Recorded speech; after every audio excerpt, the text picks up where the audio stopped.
Hello, and welcome to definitely the first time we've done this introduction.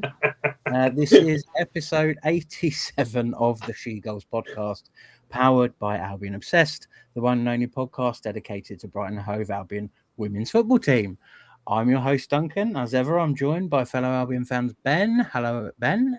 Hello, definitely the first time since earlier on. And hello, Claire.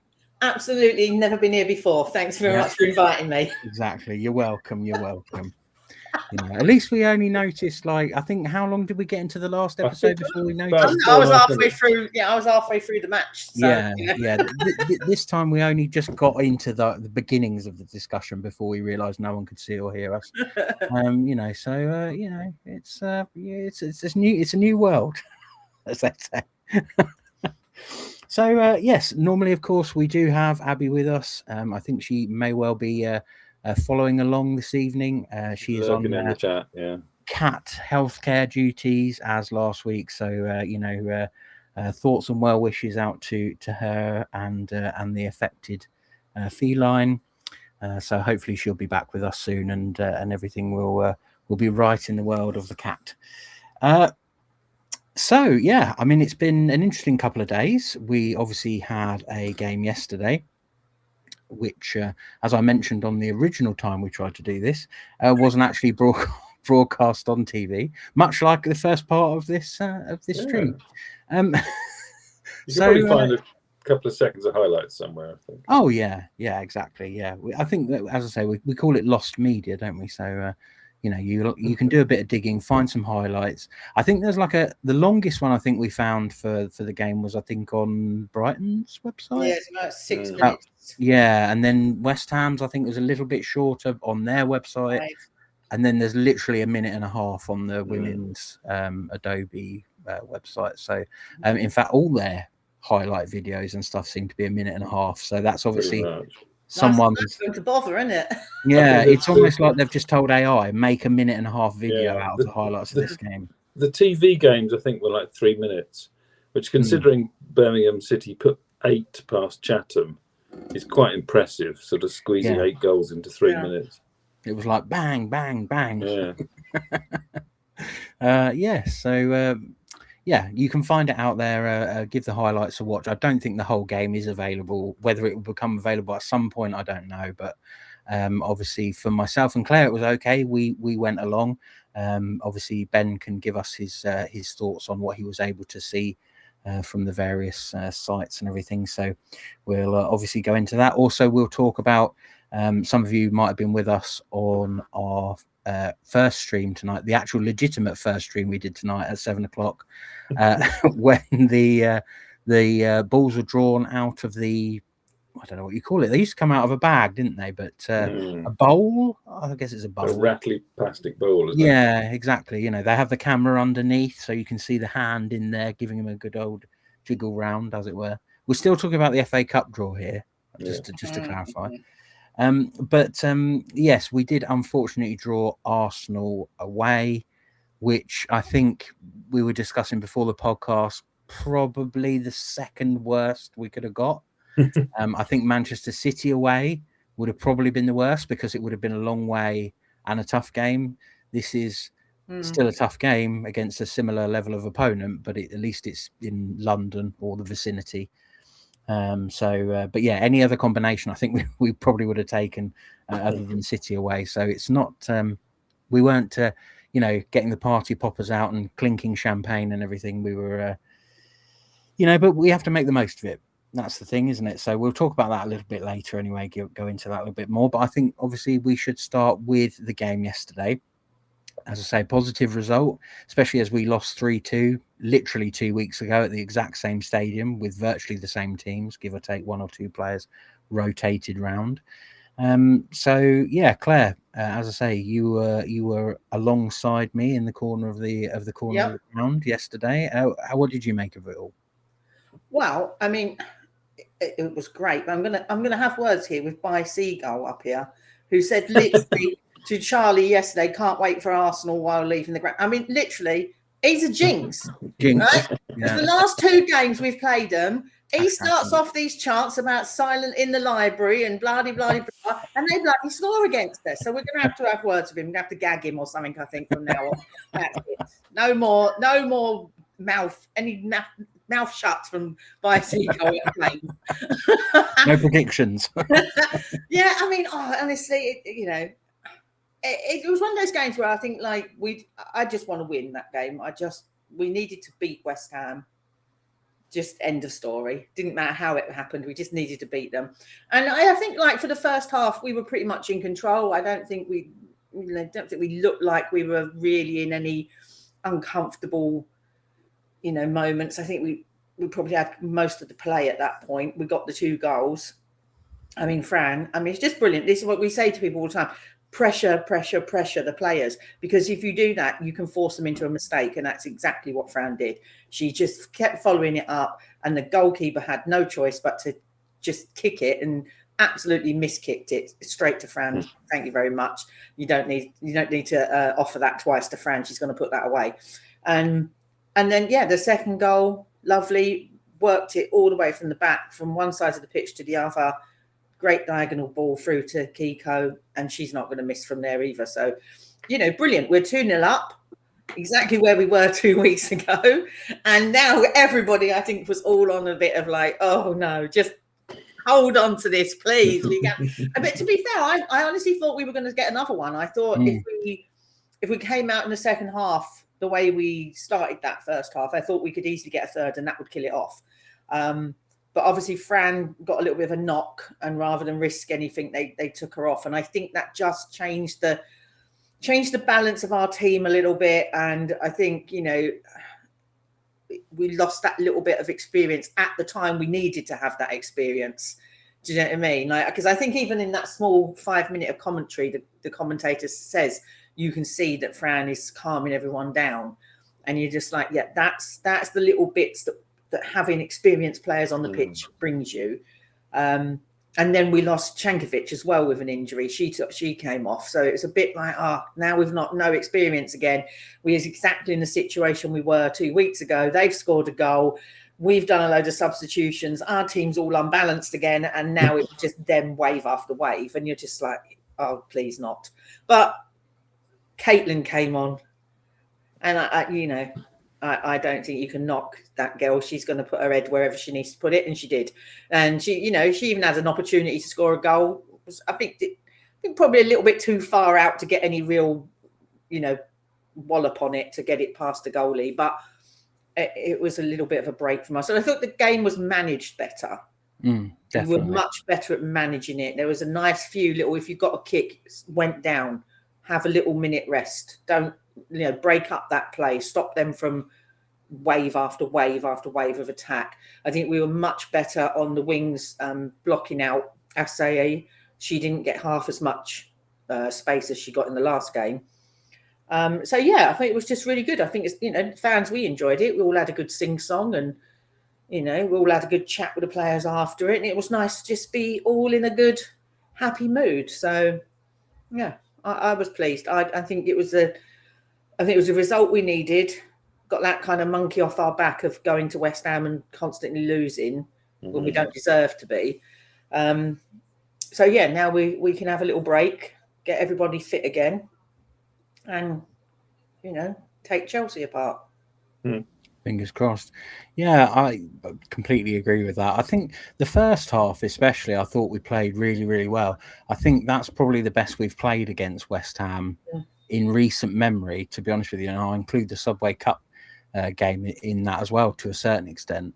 It felt like we'd learned a bit of a lesson from the game 2 weeks ago. And I think, although Dario did mention the pitch again, that it wasn't obviously ideal for our sort of passing play style, it felt like the players knew what they were coming up against with that in this game. There weren't in the first game, players were slipping over, the ball was getting stuck under their feet, it was bobbling all over the place. It was doing a little bit of that, again, yesterday. And, understandably, the weather has been bad sort of nationwide. It's not just in Crawley, although Arsenal fans obviously think it is. So, it didn't feel like it almost, I don't say it was felt like a home game, but it just felt like they were used to being out on that pitch.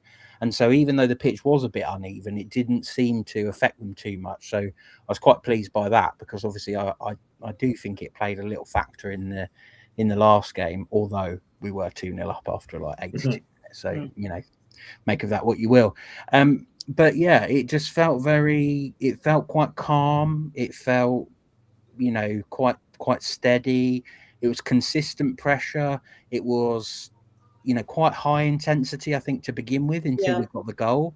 And then it was maybe sort of slightly lessened a little bit. But I think that's just a acknowledgement in a way that it's difficult to play that style for 90 minutes. You effectively got what you wanted to get out of it, which was an early goal, a bit like we did against Aston Villa, basically. You go really high press, you force them into a mistake, get the goal, and then you can afford not to press quite as high to get some sort of stamina back and, hopefully develop that second goal, which they go on to do, obviously. I think the second half, like you said, it did change a lot with Fran going off. I think she was on managed minutes anyway. So it didn't surprise me that she went off at half time. Yeah, no, I just hoped we would have got maybe another 10-15 out of her. That third goal, and then ship her off to the bench to have a rest, but absolutely. So I don't know. I mean, it could have been that they were going to give her 60 minutes and then she got a little knock. And they thought, you know what, we were going to take her off after 60 minutes anyway. So if she's taken a bit of a kick it or whatever, then let's just not risk that and get her off at half time. But I mean, we've spoken a lot about Fran, will she, won't she go in January, and what she's going to do at the end of the season. But it just drove home to me how much of a better team we are when she's on the pitch.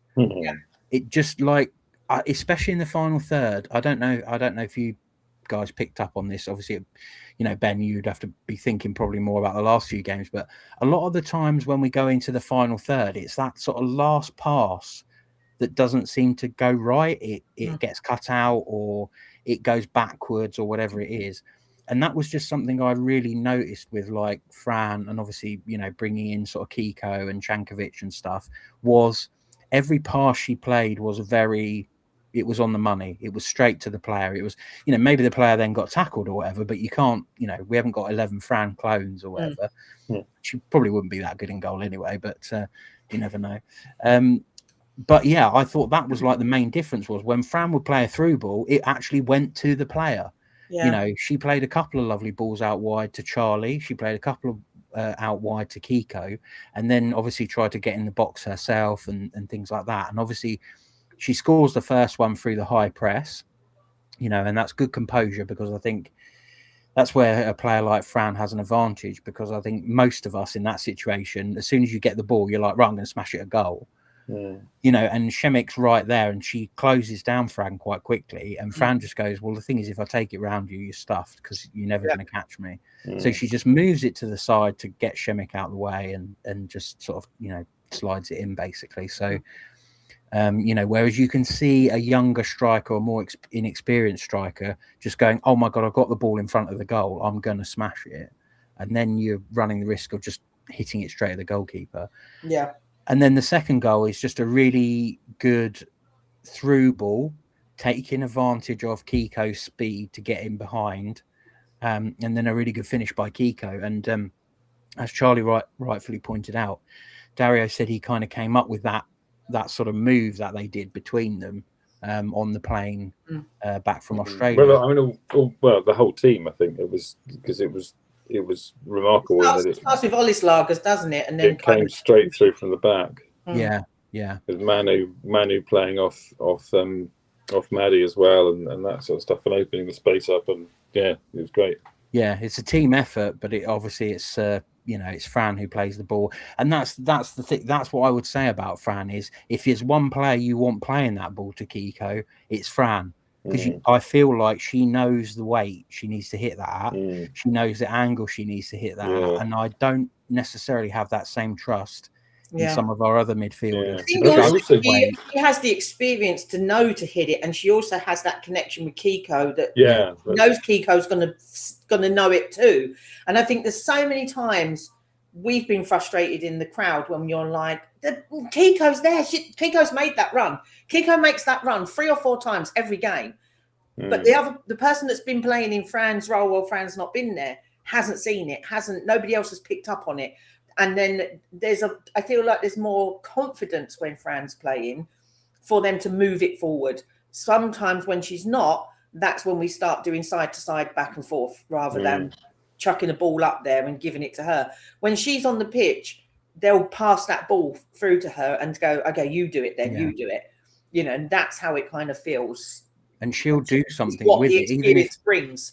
Yeah, even if she just holds on to the ball for a minute to wait for players to come up with her or whatever. Yeah. And it's just that kind of, that, I don't know, I think it's experience, but I also think like very good players have it, is that when you get the ball, your thought is not instantly, I must get rid of it to someone else. Whereas, you know, I played football when I was younger. Hard to believe. I know a lot of people will be saying. So did I. Hard to believe. I know.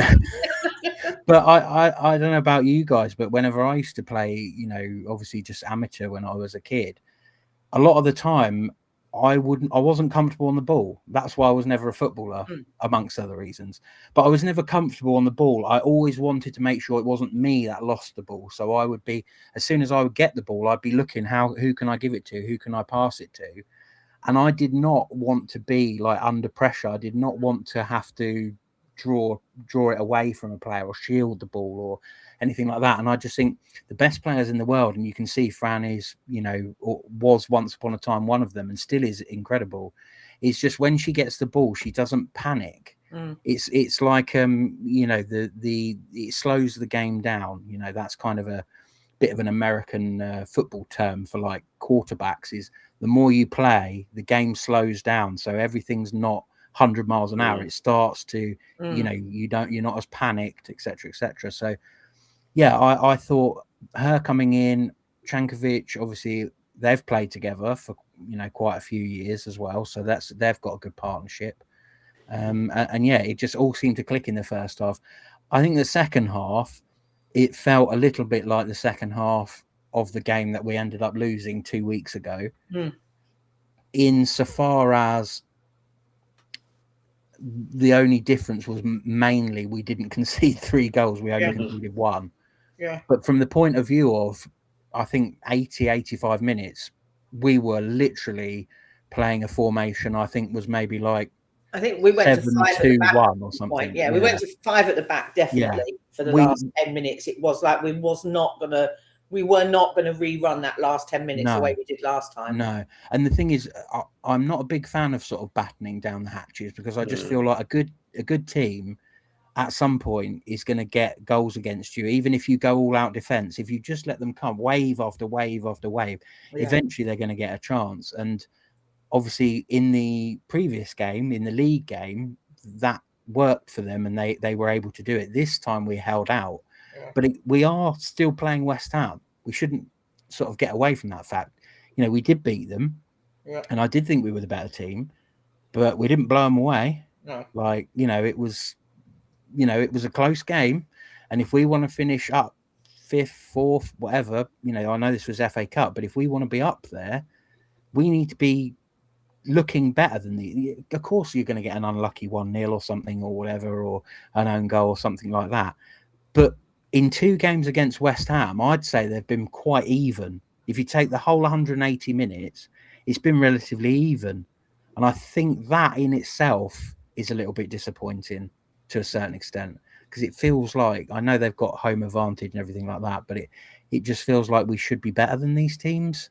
We shouldn't be having to scrap. I think as well, home advantage, really, unless you're Arsenal, no one's really got home advantage in this league, because away fans can make just as much noise as a small crowd. We've proved it over the last year. Do you know what I mean? We've gone to matches and we have outsung and outnoised the home support. Yeah. But you should be like your ground, and that should be something that is like sacred to you as players. That's where I think that it should be, your home advantage. Yeah, I don't think many teams really feel it. I think like maybe because they aren't feeling like it's their home ground because they've got a men's club and they've got, and yeah, they're all feeling a bit left. But I think in terms of like atmosphere and stuff, I think you're absolutely right. Quite often the away fans outsing the home fans. To be honest with you, that's happened a few times at the Broadfield, to be honest with you. I think it's more the fact of like you don't have to stay overnight. The Brighton team stayed overnight. You're eating a meal away from your normal surroundings. You've had to travel, whereas the West Ham players are, in theory, have got not as far to travel. The pitch is dodgy. Sort of thing, and that's what I mean. I think playing on the pitch all the time is another one, and that's why I wonder if, having played on it 2 weeks ago, it was less of a home advantage to West Ham because we were almost like, well, we know what this pitch is like. We literally just played on it 2 weeks ago. So they lost that advantage, the kind of, we know where the bobbles are and the lumps and the grassy bits and, all that sort of thing. So, yeah. Ben, we haven't introduced you yet. But you've been sitting very patiently. Thank you very much. I mean, what could you see from the, I think actually the highlight packages weirdly had different highlights and stuff. So you've probably been able to see maybe like 15 minutes. Well, maybe about 8. It is really frustrating. Like, as you said, it's a funny thing with women's football that all the games have been pretty much available pretty much everywhere, wherever. No, but so it does seem strange. I mean, whoever signed this deal, basically saying that while I don't know, because there wasn't even another game on. We were there. They moved us to 12 o'clock, presumably for the telly, but then nobody broadcast it. So why? What? So yeah, it was just you obviously, like you say, you get used to if the game, a men's game's on at 3 o'clock on a Saturday afternoon. You have to go there to watch it live, and even sort of after the game, you can't watch it back 90 minutes. You can see some good highlights and stuff, but it just feels weird that women's football's just suddenly decided to start. I mean, a lot paywalling for a start because they were all on TNT. The Liverpool Everton game was also on Channel 4, wasn't it? But otherwise they're on TNT, so they're paywalled, and then half the games were just blacked out. It just really seems to. I mean, and again, we were joking earlier, wasn't it? One of those blacked out games was Arsenal, and so you can imagine how what sort of the fact that Arsenal fans couldn't see it. But yeah, I mean, I was sort of basically sitting here watching on the BBC website. They have there's nothing really, no information about the games, not even the ones that are on the telly. You just go, you can click on the link on the sort of fixtures page, and then there's a live text ticker, which is, I think, it was also on the Albion website, and I think there's a few other places that do it. There's just a central place that does it, and various people. So you're sitting there like 5 minutes go by, and the last thing was corner to West Ham, and you're like, did they score from it? Yeah. So and then but no, it was great there because I sort of had it on. I sort of half watched this, and suddenly 6 F Kirby. What? We were a bit like that. I think we literally just sat down and got comfortable, and you're like, oh. Yeah. And then obviously we got the other one after 20 minutes, and obviously, but really, it's the only updates you get are when there's a stoppage, and it was basically Viva Said kicking everybody. That was kind of a lot of them as well. Just basically they were just fouling our players. That's sort of the only thing that's going through. So I couldn't work out whether Viva Said got booked for a particularly egregious offence or just this was just accumulation because it was about her 5th foul or something. So yeah, it was frustrating, but also, no, but not also just frustrating. I mean, I suppose, as an Albion fan, I probably should have been there. It's sort of my bad that I wasn't there watching the game. But at the same time, you think, well, the casual football supporter doesn't get to see it. Doesn't get exposed to it. Doesn't. So like I said, I mean, look at the TV picks. Birmingham Chatham, that was on Friday night, and you think, well, fair enough, because Chatham are like the last tier 4 team left in it, so put them on. And then Chelsea Man United, I mean, obviously that's the tie of the round, so that's going to be on the telly. Liverpool Everton, Merseyside derby again, obviously. And then tonight, I mean, London City Tottenham, I suppose, that is probably the other big all WSL tie, because it's bigger than Brighton West Ham. So you can kind of understand the 4 TV picks, but it's just the fact that they've just completely blacked out all the other ones. It's just madness. It's even you think, why don't you just play the whole game but don't play it live, like play it later? At least you still get to watch it. It's the fact that you can't watch it at all. That I would think filmed, because they put they can't put. They don't just turn someone's going to score in a minute. I better turn the camera on. There were several cameras up on the gantry, so they had several people filming. We were filming it. West Ham were filming it, and I presume the FA were filming it. Why didn't you put the whole lot on after 9 o'clock or something at night? You can show them, put them on. At least like 24 hours later or something. Yeah. But yeah, it just seems bad. But I enjoyed it. Then obviously they got that one back, and it got a bit squeaky bum. But again, I didn't think they were going to quite collapse like they had the week before, or 2 weeks before. So it was kind of okay. And obviously you don't get much in the way of updates. You don't get the fact that West Ham are now camped in Brighton's half. Brighton are battening down. And they really were towards the end of the game. Yeah, I mean, it's actually funny. Like, I have to agree with you about the whole battening down the hatches thing, because Maisie seemed to take a bit of a knock with about 10 minutes to go. And I was like, what's happened to Maisie? What's happened to Maisie? But he brought Caitlin on rather than like. Ulag was on the bench, wasn't she? And you'd think, well, midfielder for midfielder, but obviously he's keeping it tight. But at the same time, like you say, suddenly you've brought on a defender for a midfielder. The team's changed shape, and you're inviting them on, and so that sort of thing, that sort of tactic has been known to sort of backfire sometimes. But then maybe you put Caitlin up front. Well, I think that was half the problem in the last game, was that's exactly what they did. They changed the shape of everything, their substitutions, and it just unbalanced us for 5 minutes, and it was enough for them to get a goal. And then once they got a goal, their towels were up. And that was a little bit like yesterday. They got that goal, and you could see them going, "Hang on, we've been here before," and their towels were up, and you're just like, "Oh no!" But, I think. I was just going to say, just on that point, Ben. I think one of the things that we suffer from sometimes is we have no outball when we batten down the hatches, and that was what I'm sure I said this to Clara at the time.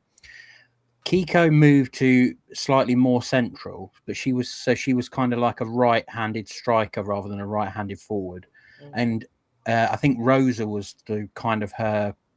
Her left-handed associate sort of thing. But the thing is, Kiko was pretty much knackered at this point, like, because she'd been ploughing that furrow down the right-hand side.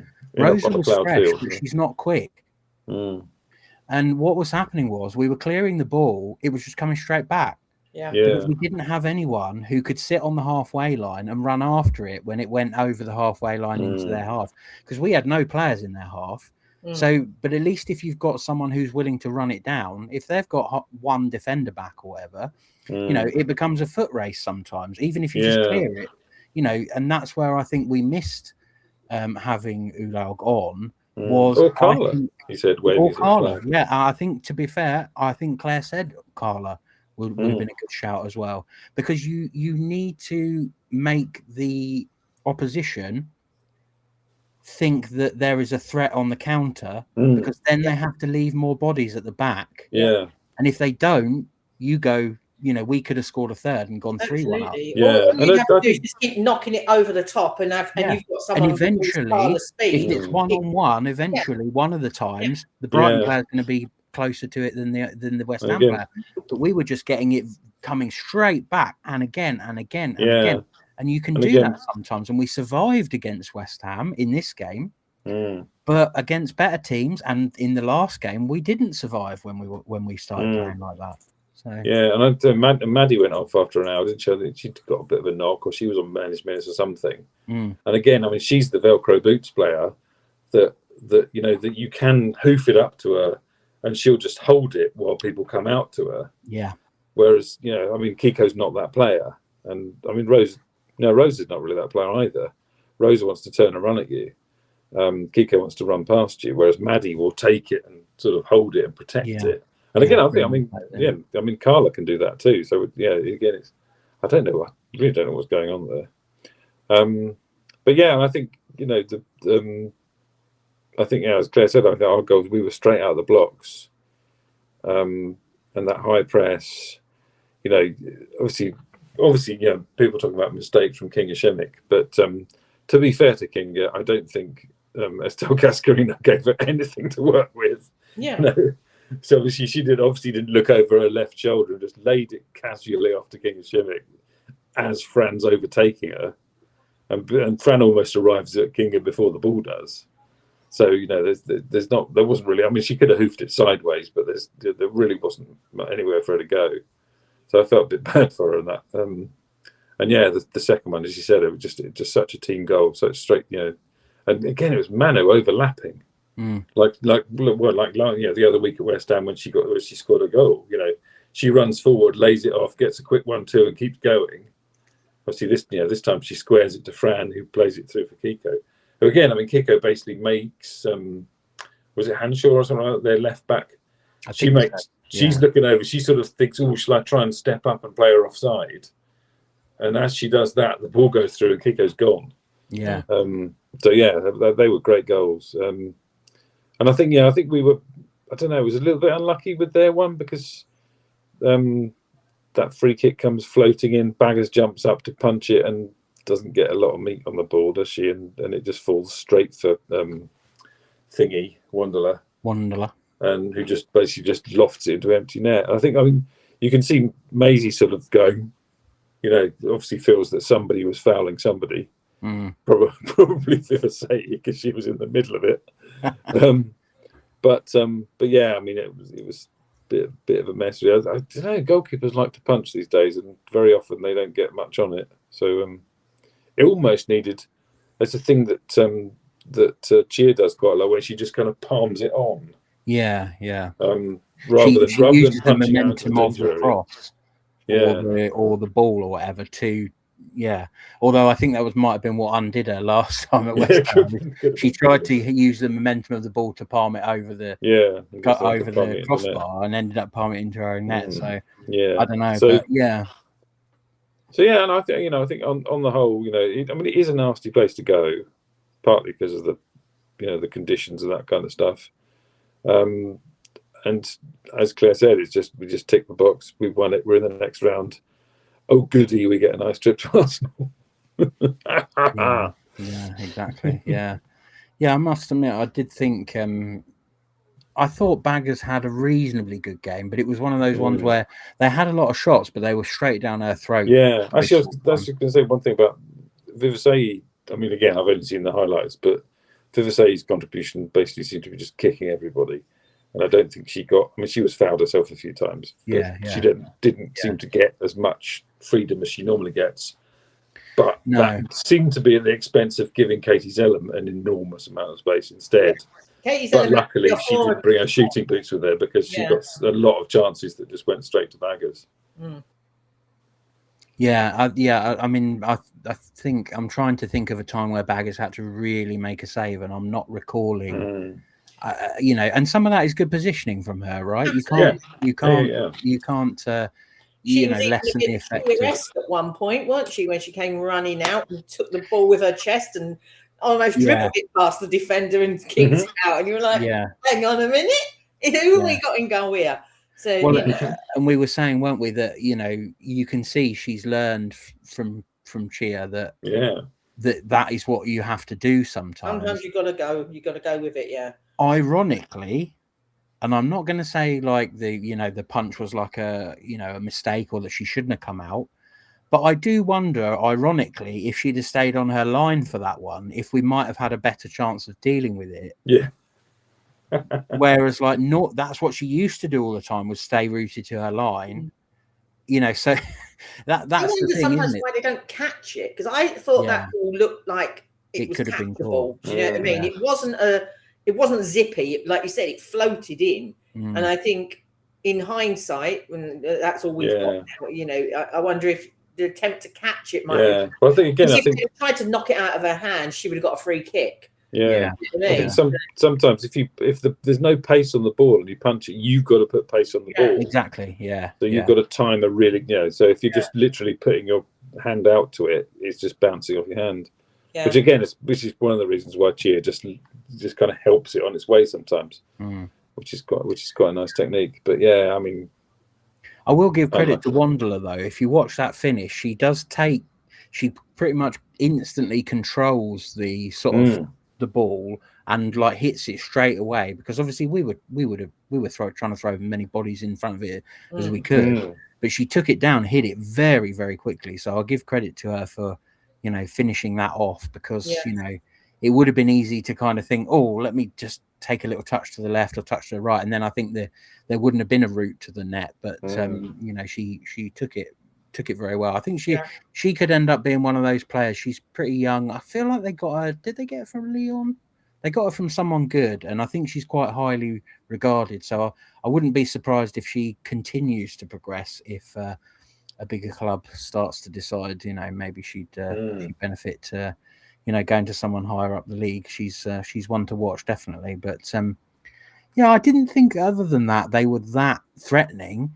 It's just it's more of a generalized threat, I would say. Like, I think when you play against some of these teams, you think, oh God, we've got to watch out for so and so. We've got to watch out for so and so. Almost when we play teams like West Ham, we have to watch out for ourselves. Yeah, I was going to say, I think the threat is ourselves. Yeah, we losing will win the game. Focus on it. If we do our job, if we do our tactics right, and we play as well as we can, we will win that game. Yeah, but it's just, you know, like, they score a goal, it's 2-1. It seems very close, but it came from, you know, a slightly loose, you know, punch, which, you know, I think they had one very similar, but I think they went straight to their player. They were down the wing, weren't they? And I think then Raki kind of, you know, dealt with it, but the ref decided that was a foul and it was a free kick, and then they floated it in, and boom, there you go, goal. Yeah, exactly. So it's all, you know, these are all sort of things that you could try and avoid. You know, obviously you give away the free kick's going to happen, but then it's compounded by, you know, the punch doesn't go very far. But like I say, they had one that they punched or Shemek punched, but it went straight to their player. And I don't think she meant to do that by any stretch of the imagination. It's just luck. Yeah. You know, Baggers punches that, and if she gets a slight bit more on it or a slight bit less, it probably goes to a Brighton player. And you know, likewise, if Shemek down the other end, I think ours might have been from a corner quite early on. You know, if her punch is slightly different, it goes to one of our players. But you know, we don't seem to get the sort of just the bounce of the ball sometimes. You know, you think, well, they've had one cross, we've had 5, but their one cross has gone in, and our 5 has been like caught, punched, you know, saved but cleared, you know, and you think, bloody hell, like, what have we got to do to, you know, get a goal here? So, but yeah, I mean, at the end of the day, we did win, and I think in the cup games especially, you can, you know, if you win somehow every game, you win the blooming cup. So I mean, you know, then you know, no one worries about whether you only just squeak past West Ham. Yeah, and I think that's the more exciting part, isn't it, really, when it's the cup, because it's 90 minutes, you got a 50-50 chance, just go for it. You know, just go for it, because you have literally nothing to lose. You're going to go out if you don't, so you might as well chuck yourself at it. You know, I'm watching LCL Tottenham doing exactly that now, just absolutely going nuts. It's fun. It's great for entertainment for the fans because it's back and forth and stuff. And I think, you know, sometimes I think that's how we play better. Mm. When we are high pressing, to the ball first, really fast, quick thinking, we win games. And I think that's how we have to keep doing it. When we start taking it a bit worried about what the opposition are doing, that's when we lose it. When we start worrying about what they're doing, when we start putting the extra defender on and things like that, that's when it starts to be a bit like we're playing for them now. We need to play for us. One eye on the scoreboard, the other eye on the clock. Yes, I think that's definitely a thing. There's a little panic station, I think, maybe, yesterday where they probably hit the 80-minute mark and it just had that little internal, like, oh, God, last time, let's get through this. But, yeah, I mean, it was an entertaining game. And as by SheGulls said, the ref had a great game, Sophie Dennington. I agree with that. I think she was fair. She booked, I think, 3 on each side. I don't even remember seeing some of them, so she did them very discreetly. But she booked one quite early, I think, when it was. Yeah, she didn't take no messing from either side, but she was fair on both what she was not taking and what she was prepared to let go. She was quite good at letting it run on. She wasn't like stopping for every little finicky little thing. I thought she did really, really well. Yeah, absolutely.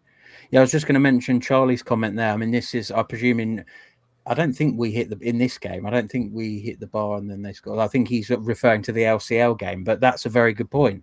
We hit the bar in the LCL game or hit the post in the LCL game, and then they go down the other end and score. And you just think, sometimes you just think only Brighton could do that, couldn't they? Yeah.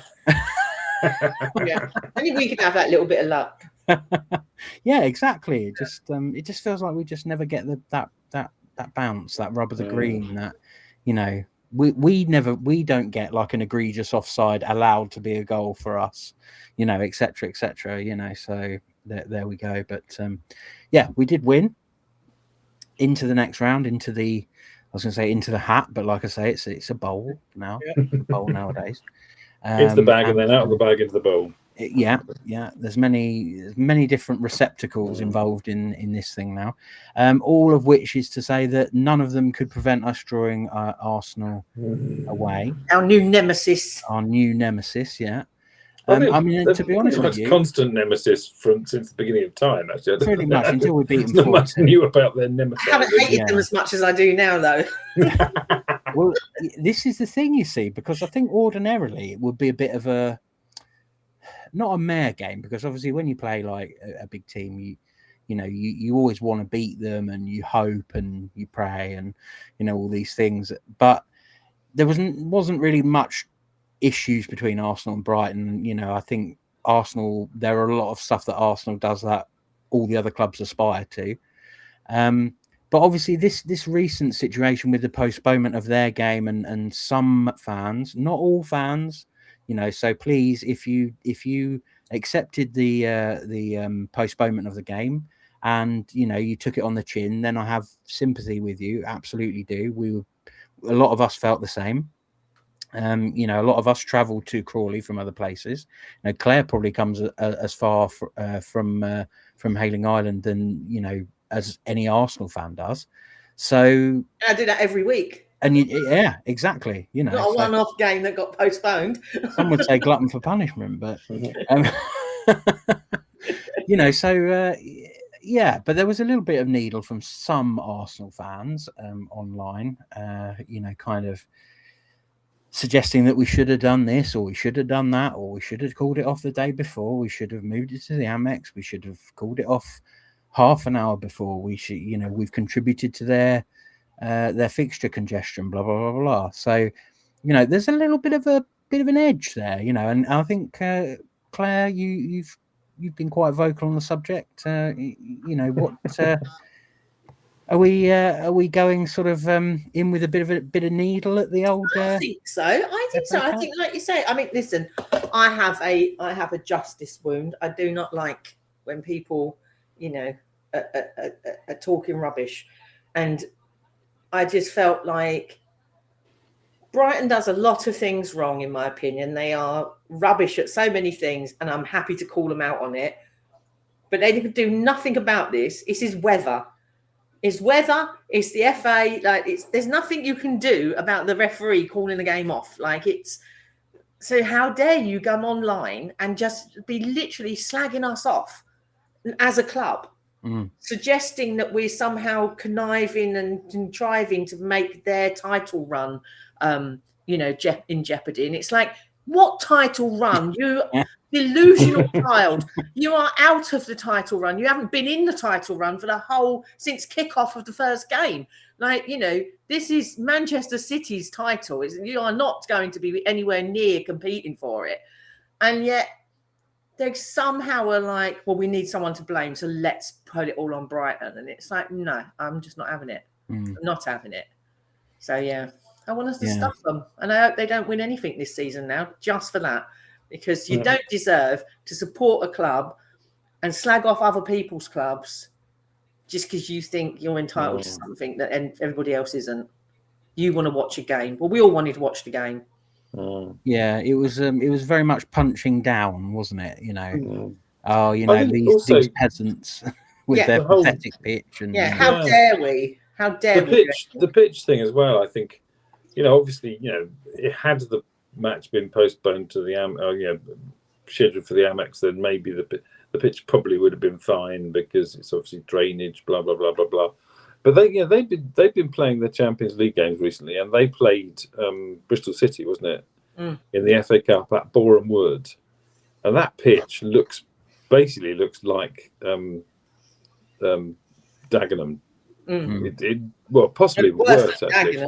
It's terrible. It's broken up. There's no grass in the goal mouths, all that sort of stuff.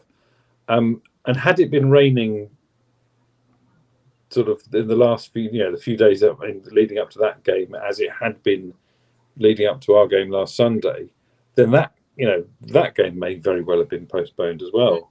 So it happens.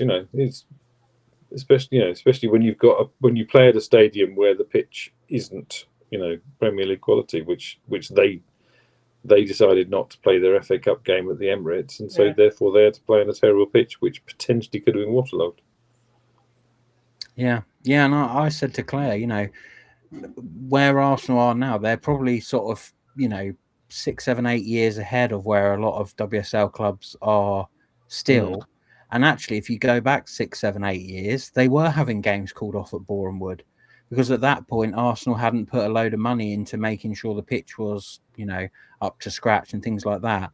And obviously, like you say, Ben, even though they still have the odd issue. Obviously the game they played in the Champions League, and that was a wet pitch. The pitch was okay. I think it was playable, but it was wet. It was soggy. So it's hardly surprising that they then played on it sort of 4 or 5 days later, that there was a lot of damage to it, shall we say. So I think it's easy for people who have just seen Arsenal, or they just watch Arsenal, or they just watch the Lionesses, to think every stadium is going to be a massive stadium. Every pitch is going to be a carpet. Every grass pitch will have undersoil heating, etc., etc. And it's just not the truth. And quite honestly, the only way that everything is going to happen, all those things are going to happen, is if the money that goes to these teams who sort of a perennial top, what we call the big four, the top four, if the money stops washing around them and it starts to come down to clubs like Brighton, so that we can improve things, so that we can, hopefully we get the new stadium. That'll cost money. We'll need to fund that somehow. Obviously, there'll be commercial interests and stuff a part of that.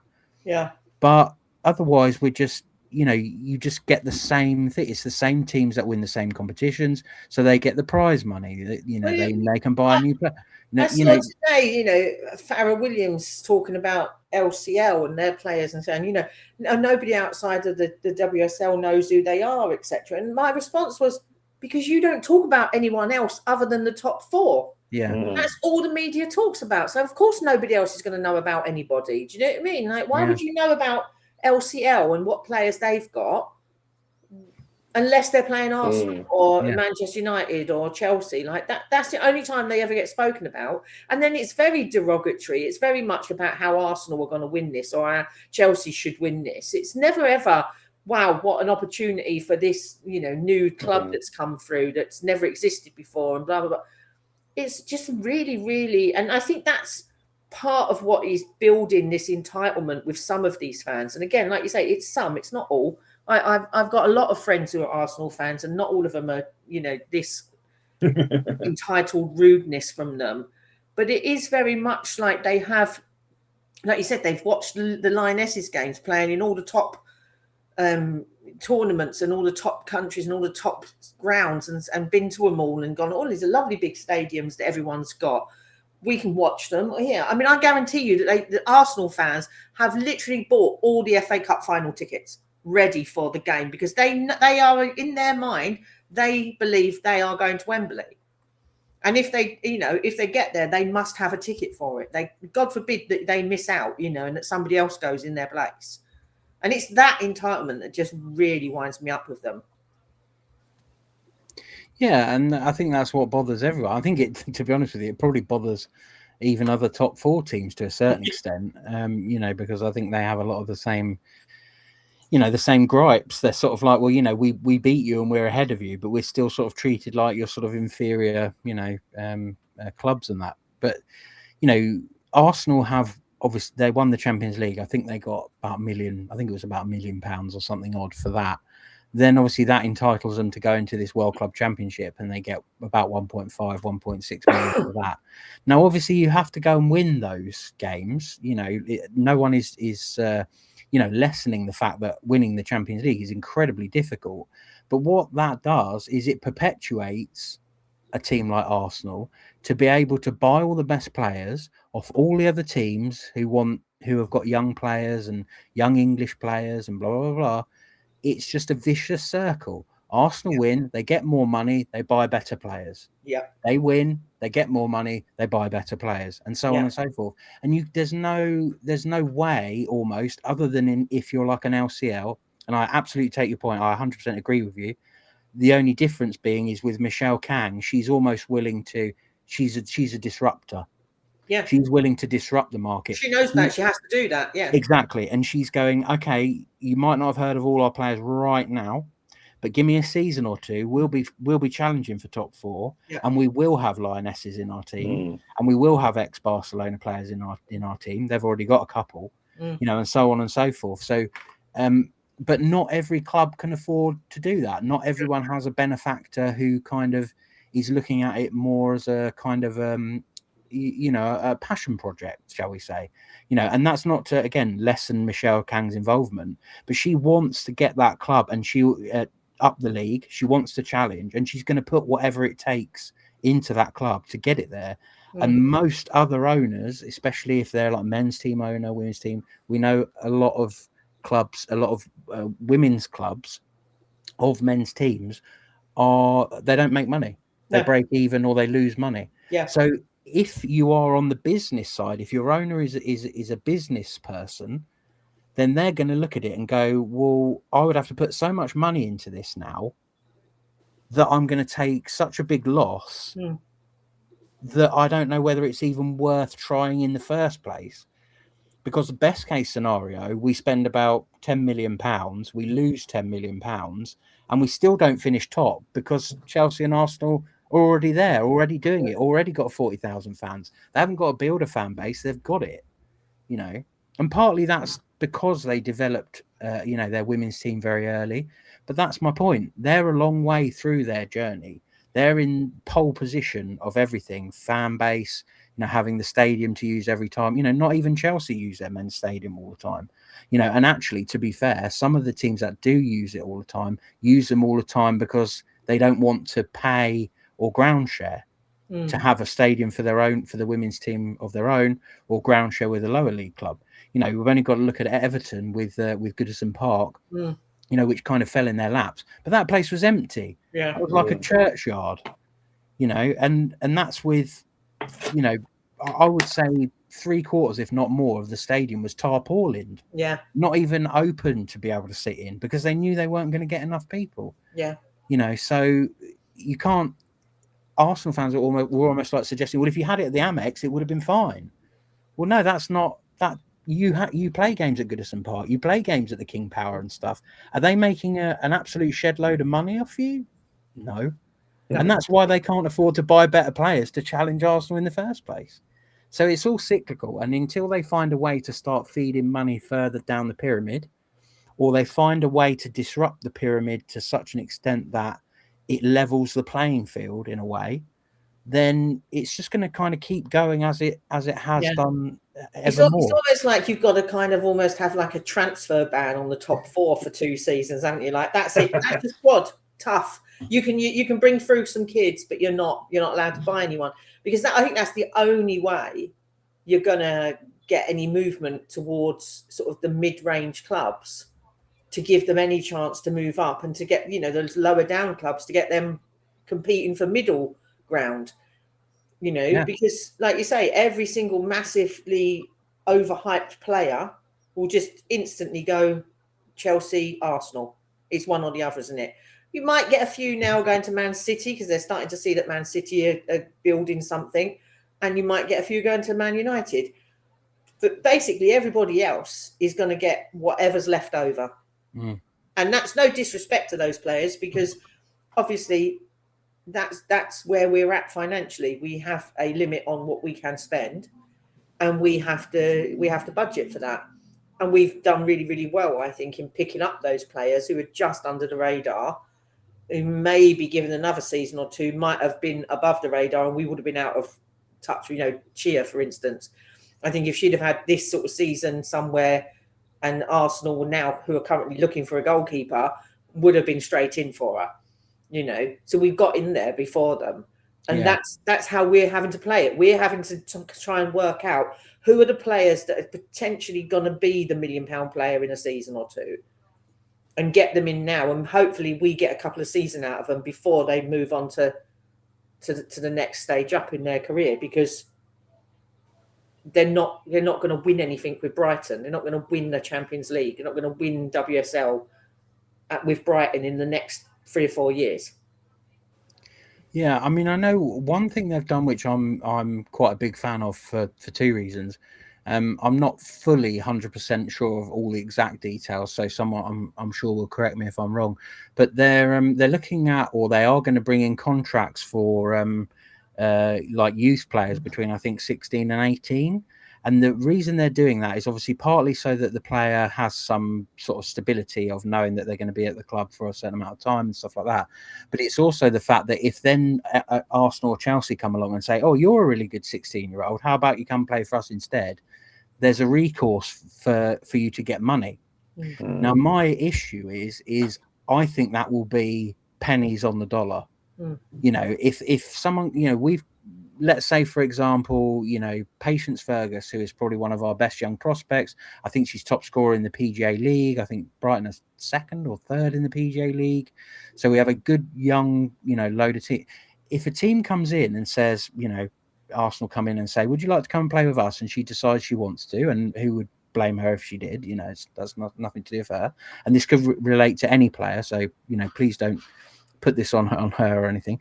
But what is the sort of compensation going to be? Because I feel like it would be, I don't know, 10,000, 20,000. Well, if that player turns out to be, the next Michelle Adjumang, or, turns out to be like the next Alessia Russo, then they're not going to, Arsenal or Chelsea are not going to bulk at paying £10,000. They're paying £1 million for players, so 10 grand's nothing, is it? Yeah. So and if she doesn't, then no harm, no foul kind of thing.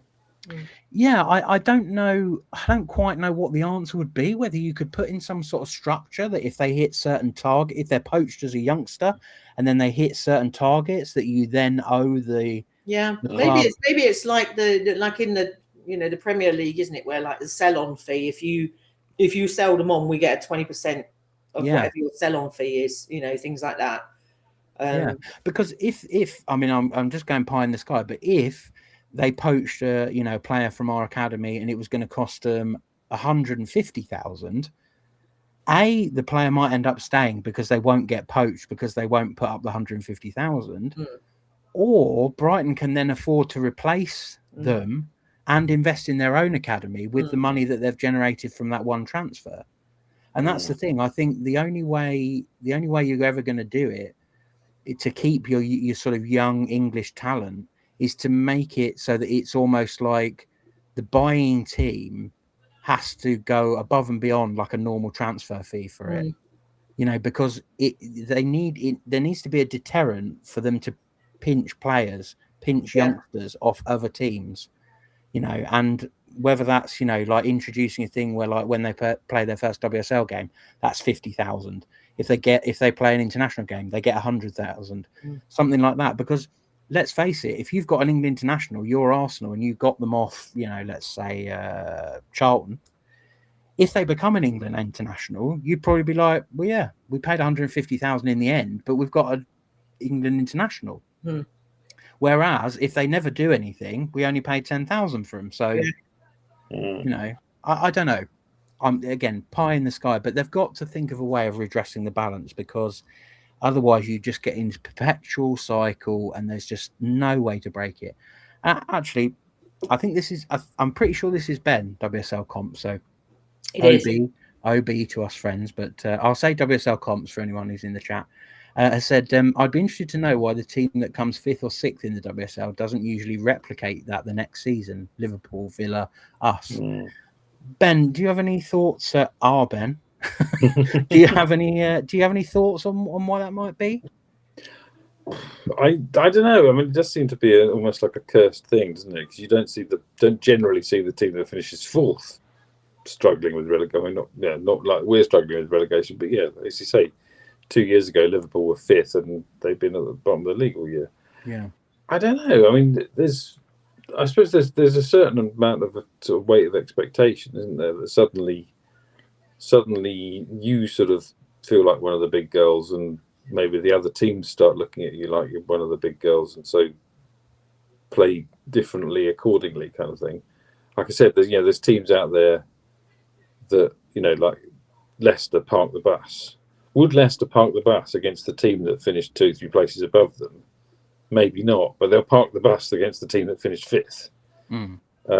So there's that kind of thing, I suppose. But yeah, I don't know. And then I suppose there's the sort of the recruitment thing, isn't there? You sort of now you're finishing 5th, looking at 4th, and you think, well, we need to upgrade a bit here, and that can sort of. I mean, we basically always change half the squad anyway, don't we?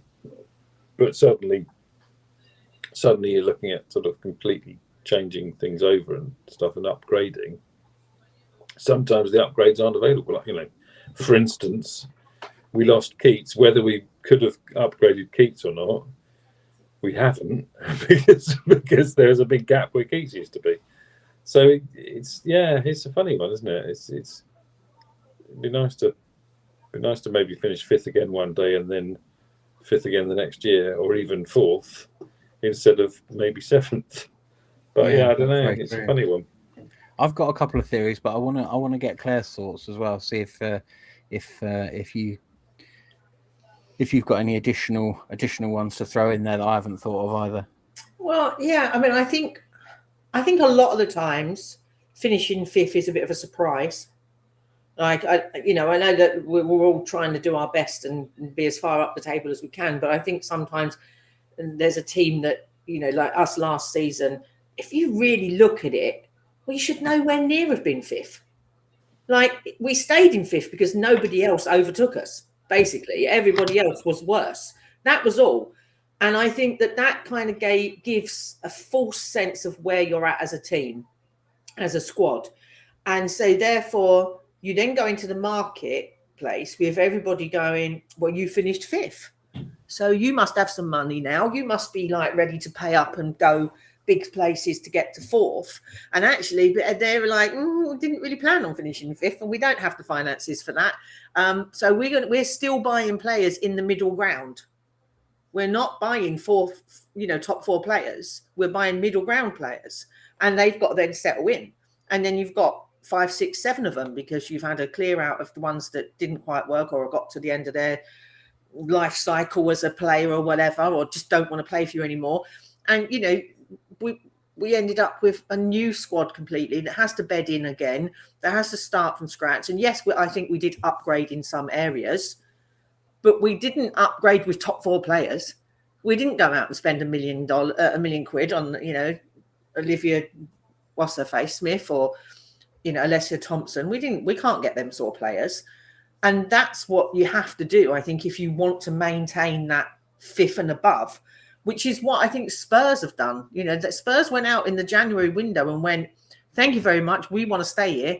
We're going to get the players to keep us there. Well, I don't think they bought anybody though. No, they've been very lucky in that they managed basically to pick up. Martin Ho had them as Rolodex from last summer. So absolutely, yeah. And that's luck of the draw sometimes, isn't it? That you can get your hands on players that at the right time to help you.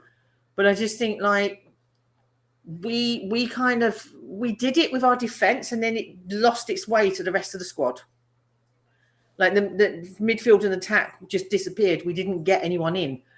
And whether that's because the guy we had doing transfers went to Boston Legacy or whatever it's called, and we just didn't have the person that could find these little gems from somewhere. I don't know. But I think, the same with Liverpool. They didn't spend any money. They got to 5th and they didn't really then pull out the dollars to go, we need to spend some money and keep ourselves there. Villa didn't really do much. And so, they just drift back into where really our squad actually is, which is mid-table. I mean, Liverpool have proper dropped. I mean, but I think with Liverpool, it's a little bit different. I think you have to take into account that they, as a club, they've had a lot of grief there. They've lost Jota from the men's team. They've lost Beard from the women's team. I think that plays a huge part in how that squad is reacting. Because you've seen immediately that the people they've brought in January, how much better they are as a team now, how they've got through their grief period, they've put some money in, and suddenly they're picking up results and picking up points and games. So I just think, when the team that finishes in 5th generally has not planned to finish 5th. And they've just been there by default because everybody else was worse than them. Yeah, that I think that was definitely going to be one of my points, which is, and actually, Ben's kind of made a similar point. He said maybe it just takes an awful lot to finish 4th and not really that much to get to 5th. And I think that is the crux of it. We have an average squad. Yeah. If average squads play average squads, like time after time after time, a season after season after season, sometimes an average squad is going to finish 7th. Sometimes the average squad is going to finish 5th because it can be the kick of a game, an own goal, a penalty, whatever. It's such small margins in that mid-table, and exactly like you said, last season, we got off to such an incredible start, shot up the table. I think we were 4th at one point, might have been 3rd for a couple of days. I think we were 3rd at one point, yeah. Yeah. But what happened is we then sort of dropped in and plateaued in 5th. But for some reason, none of the other teams could beat anyone to get above us. And it was almost like that worked for us last season. But it feels like you go into a new season, that's not going to be replicated. Yeah. If you do plateau, if you do the exact same thing, if you start off well or vice versa, you finish well, but you don't have bad parts of the season or you lose against teams that are below you, etc., etc., etc., you all fall into this middle section. And actually the middle section can be decided by a win here against someone you weren't expecting it, or a draw away at Man City when you were expecting to get thrashed or whatever. And I just think if you're all kind of in the clump of you're all almost as good as each other, every season one of the teams is going to do a little bit better than the other ones at a certain point, and then that's what elevates them to 5th. But to Ben's point, getting from 5th to 4th almost takes so much that I think some clubs don't have the guts to do it. Yeah. And I think the clubs, once or twice, clubs have tried to do it, but they've not recruited the right players, or, it's not worked out for whatever reason. And then that set them back because suddenly they've spent a load of money. They were 5th. Now they're 8th. Oh dear, we've sacked the manager because we've spent all this money and we're 8th. Now you've got to start again, etc., etc. So I think there's that element to it. And I also think like the length of the season plays a bit of a factor. As Dario said quite a few times, the problem is if you get into a bad run of form, you can kiss goodbye to whatever, the position that you thought you were going to be in, which is why he never says what position he wants to finish in. But you only got to look at Man City last season. Bunny Shaw was pretty much injured all season. Hemp was injured pretty much all season. Miedemar was in and out. I think they had another couple of quite nasty injuries as well. Obviously lost one or two players, at the beginning of the season, like Alexandria and stuff as well. And that meant that I think they must have come fourth, because the other three of the top four are in the Champions League. So they must have come fourth. But that just shows you they're the best team this season. Well, the difference to me is, they've got one or two players in, but they've not done a lot in the market. They brought in Lohman, who, from what I can tell, doesn't even often play that much. She might get more time now Hasegawa was around, but she hasn't been pulling up trees, I would say.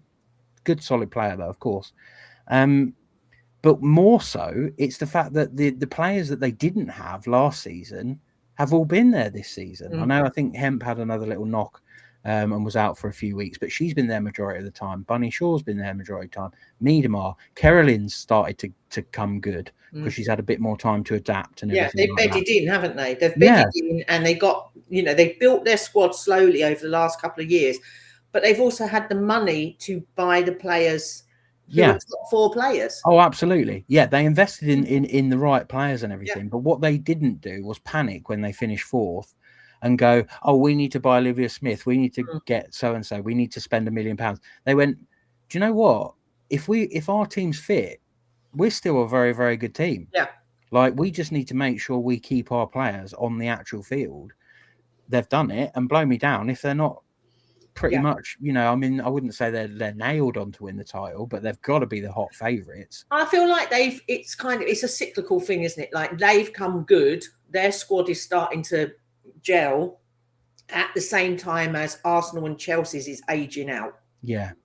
So I think that's why we're seeing Man City and Man United at the top of the table, because they've both done the same thing over the last few seasons, slowly built it up, brought some new players in each time, built it up, steadied the ship. Now they're at the top of the tree, because Arsenal and Chelsea's players and their squad, it's coming to the end of its cycle, like every winning squad does. So it'll be interesting in June to see, because there's going to be a lot of movement, I think, from all four of the top clubs, and there's going to be a lot of movement for the clubs underneath it. It's just going to be now who's going to get the best of the best and who's going to get the best of what's left. Yeah, absolutely. And I think that's where you can only use the cards that you have in your hand. And I think we're supposedly, this kind of team that gets these sort of diamonds in the rough and develops them and things like that, particularly on the men's side. We haven't been able to do that in the past because of the fact that the women were often only on like a year's contract or 2 years contract. So if you had a good season, the maximum a big club would have to wait would be one more season. Yeah. And in some cases, say with Turland, she had a decent first season, very good second season, but then she's out of contract when she's banging form. So we haven't been able to use that kind of thing of like, oh well, you want Moises Caicedo? Well, he just signed a new 5-year contract last year, so guess what, 125 million or whatever. Yeah. We're not going to get that in the women's game, but that kind of thing. It feels like with Chia coming in on a longer term contract and stuff like that is what we are trying to do. But then you want to see that money reinvested, and I think in the meantime, while we're maybe waiting for one or two players to kind of develop to their full potential that we might have got on a free or we might have got when they were, got in when they were younger or whatever it may be, we can't just sort of sit around and wait for that all to happen. Because then we're sort of 3-4 years down the line. Yeah. And we could, depending on how that money is reinvested, end up in this exact same position. We could end up fifth again, which we were just fifth. Yeah. So, is there ever going to be a point where someone can really, truly challenge that top four? And I think at this point, it just doesn't seem likely. Within the next probably 4 to 5 years, I can't see that top four really being effectively challenged. No, I think really except by LCL, that's my caveat. Potential with LCL, yeah. I mean, I just think for us, the sort of the ambitious spot is that 5th spot, isn't it? If we can get 5th spot again next year, and then hold it be one of the first teams that holds it, because I think we're in a similar space to where Man City and Man United were, is that we are building a squad, but it does take a couple of seasons. It's not finished. It's not the finished article yet. We know that, because we need strike force. We need a couple of players in. But if we can get them in this summer, I think we could then become the best of the rest. We at least can be up there fighting for it. And I think if Spurs are what's considered the best of the rest at the moment, I think they're very beatable. Still, they're not pulling up trees, like you say, like, going, well, we're going for top 4 and things like that. I think they'll fall away at that. And I think that's where we have to be aiming for where they are, and to just, be battling with them every year, not just as a one-off last season. Yeah, no, that's very true. And it's only going to get harder to keep up with some of these teams, like you said, Spurs put money in, and then we're never going to be able to catch up with the top 4. Yeah. I mean, we already had the kind of conversation, that we heard the Tony Bloom comment about, well, it was top 4, but then Man United came up, and then LCL. Well, so that's 5 then. If you then say, well, look at Spurs, they started well in the season, and they've kind of capitalised on that to be able to strengthen their squad with some international quality players. Certainly sort of like best of the rest type players, i.e. like they might not quite be ready to play for like one of the top 4, but they're not far off, sort of thing. I just find that Tony Bloom thing, though, just a little bit disingenuous, because it's almost suggesting like we didn't even know Man United existed. Where did they come from? Exactly. Man United have been there the whole time. That's been the top 4 for the last 5 or 6 years. It's not a surprise. The surprise is you haven't kept your word. You haven't kept up with them. Yeah. Because for whatever reason, you don't consider the women's team worth this same level of money that everybody else considers their women's teams to be. Yeah. Well, certainly not, Yeah. So, own it. Don't put the blame on, Manchester United have done a little bit better than we expected. Yeah. And Michelle Kang's a renegade. United have done exactly what they planned to do. They've done what they set out to do, and you haven't. You've got a big sign up on the wall saying you're aiming for 4th, and you're not. You've no intention of it. So just own it. Yeah.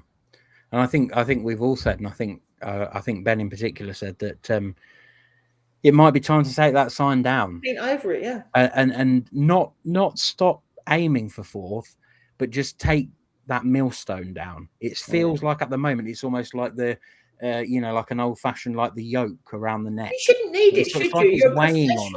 You're professional athletes now, playing in a professional team and a professional league. You shouldn't need to have things like that on the wall to remind you of where you want to be finishing. You should be wanting to finish first. Even if you know in your heart that you're not that good, you should still want to be finishing first. I don't go every week thinking, we're playing Arsenal, I don't think we'll win. I'd like to only lose by 4-0. Because you have to have that attitude. You have to have that level of belief in yourself. Because if you don't believe it, well, you're never. What's the point of the rest of us turning up? Believing how are you going to persuade everyone else to believe it? Yeah, absolutely. There we go. So I was going to say that was we weren't previewing anything there. We were more reviewing. Sort of. It's nothing to preview at the moment. So nothing to preview for a good long time now. So I think on to back to the fact that we have drawn Arsenal. It's not ideal, but as you said, it's, you've got to beat them at some point. I suppose this is the sort of situation where we'll beat Arsenal and then we'll get Chelsea in the semi-final and then Man United and Man City in the final, or vice versa. Yeah. So we'll have to beat all 3 of them to win it. Which, quite happily will. But, I think there's a lot of little variables in there. Well, whether it's going to be at the Emirates or at Boreham Wood, because I think we were talking earlier on, weren't we, about the fact that that is also that's the same weekend as the men's FA Cup quarter final. No. Anyway, whatever. There's a men's FA Cup one that weekend, and Arsenal are very likely to be in the hat, or the bag, or the bowl, whatever. So if the men have got an Emirates game, then do they want to do 2 games in a weekend? Obviously, Arsenal have also got Chelsea in the Champions League, the 2 Wednesdays or Thursdays. I'm not sure which. They got them on the 1st, which I think actually that might be a Wednesday, but.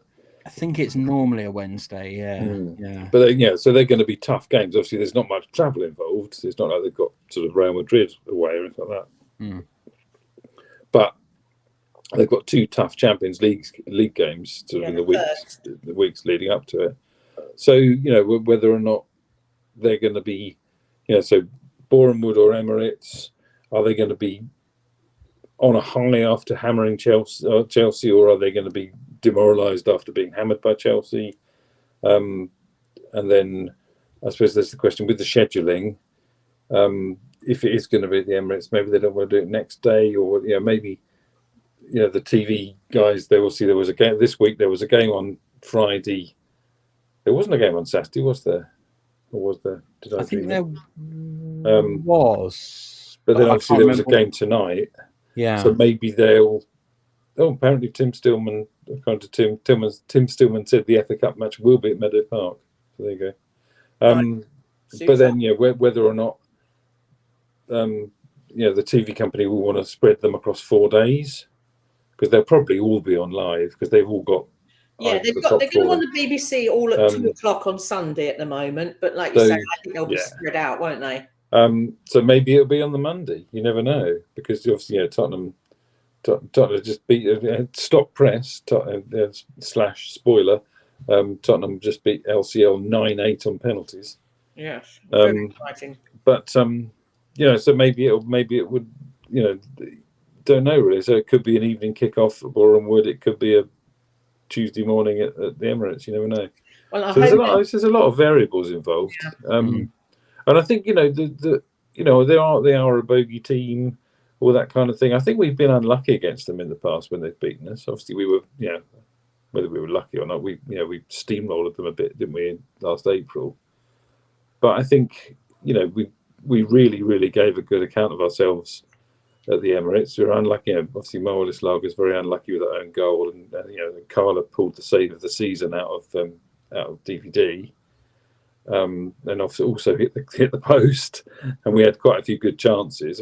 They were dominant, but we had probably better chances than they did. So I think it's not undoable. No. So I think we have to sort of we have to look at our players and say, well, they didn't cost £1 million, but I don't think Players just need to believe in themselves. Yeah, I don't think many of the £1 million players are worth any more than the non-£1 million players. I don't think, we like to pick on Olivia Smith, don't we? I don't think she's worth as much, or twice as much as, I can't think of a £500,000 player, but you know what I mean. I don't think, they obviously just wanted her, and that was the money that Liverpool wanted, and they were like, well, we've got a lot of money because we're Arsenal, so whatever. So. I think, most of our players, I would say, she's as good as her, she's as good as her, she's as good as her. So, I don't think there's any reason to be frightened. No. The annoying thing is that it would have been nice to have it at home, because we're always getting drawn away. Yeah. We would have obviously got a lot more fans in for at home. Needless to say, I mean, there would have been a lot of Arsenal fans there too, but there are going to be a hell of a lot of Arsenal fans at Bournemouth, aren't there? So, it would have been nice to have it at home. I think as long as it's not an evening workday kickoff, I think we will take a good 200 again, maybe if not more. If it's a Sunday afternoon, I mean, how many did we take to the WSL game? 400, was it nearly? Yeah, 300, I think. Yeah, it was quite high, considering. So I don't see us not taking a similar amount to an FA Cup game. Yeah, obviously, if they do spread the games out, because they've got the Champions League, I doubt it wouldn't be on a Friday, and probably not the Saturday. They would probably be looking at Sunday or maybe Monday. The Monday's a bank holiday, is it? Because it's Easter. Oh, that's true. That's Yeah. a possibility. Yes. Yeah. By Seagull said it could be a Friday. Well, could have been a Friday or a Monday because of the bank holidays, but obviously not a Friday if they've got a fixture on the Tuesday or Wednesday. So, yeah. I mean, I think it's, like you say, it's a game of football. It's a one-off game. They might have their eye on other things. We might play out of our skins like we did when we played them at home the other time. I do think one of the crucial things will be if we can get Fran and Yelena on the pitch at the same time, because I just think we look a different team when they're both on the pitch at the same time. Obviously, no Rosa, but by then, hopefully, Ulag will be a bit more integrated, and maybe Carl Camacho will get to play a game of football. Quite possibly, quite possibly. The only thing I would say, and this, I don't want to start a conversation about it, but it would be a little bit frustrating if kind of we did go there, play really well, and lose because we're a bit toothless up front. And I sort of wonder if that would be another kind of little knock on the fact we didn't get a striker.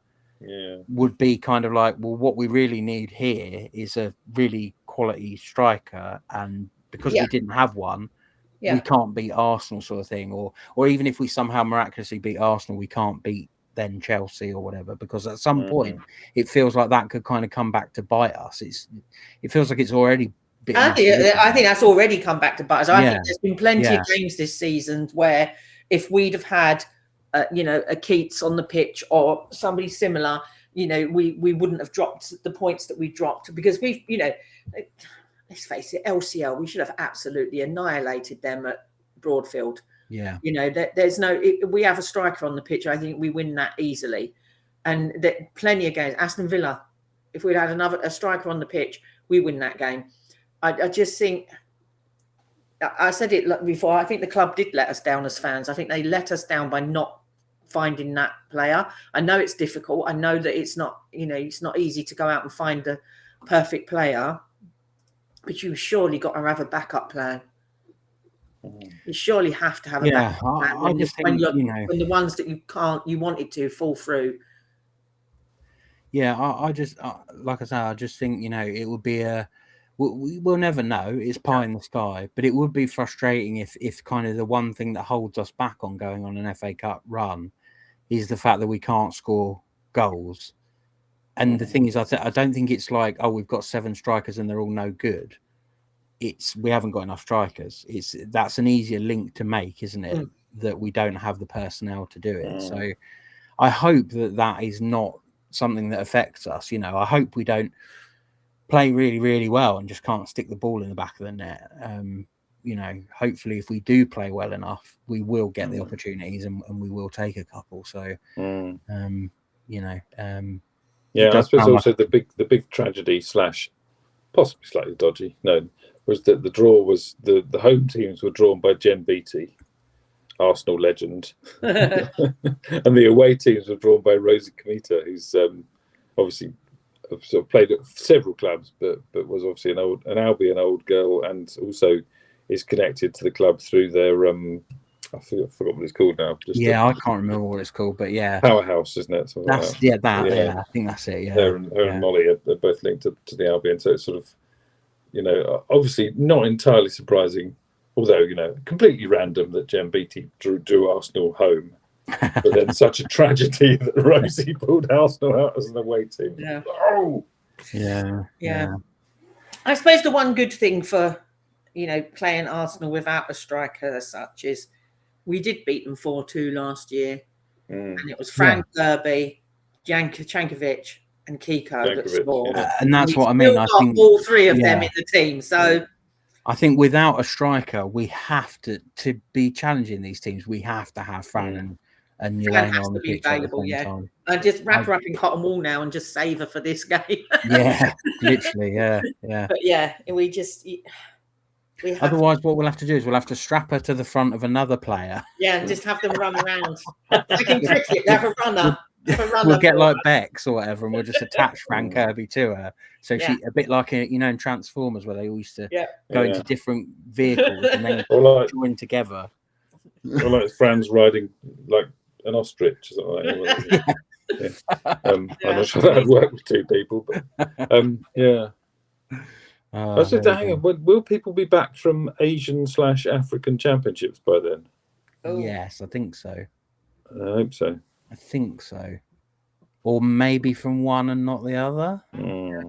Also, I mean, it obviously depends as well how far they go in the competitions. Yeah. Because the competitions run from X date to X date. I think obviously, the if you go out earlier, finishes earlier, doesn't it? Than yeah, I think it would be Chia who wouldn't, but then that's assuming Nigeria get through. If they don't, if they ought to. AFCON finishes on the 3rd of April. So if they get so if they make the final, then we're not getting her back in time. No, probably not the semi either. They'd almost probably have to go out so early. It's unrealistic, wouldn't it? Yeah. It's highly unlikely, yeah. So probably not Chia, but hopefully Moeka and Charlie and Kiko.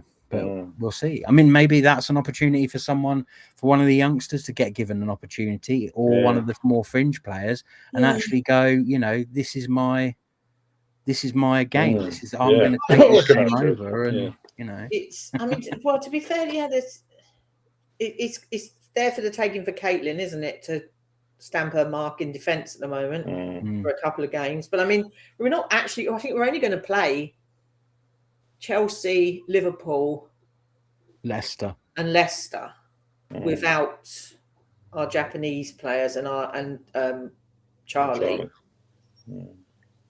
So she's got 3 games, really, hasn't she, Caitlin, to absolutely stamp her authority on that defensive role.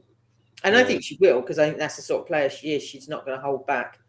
I mean, that might also have been an element of why they might not have played her in the last couple of games. Is if they were only going to bring her on as a sub, they might have thought, well, I mean, obviously they did in this FA Cup game. I think probably just to shore things up, like you said.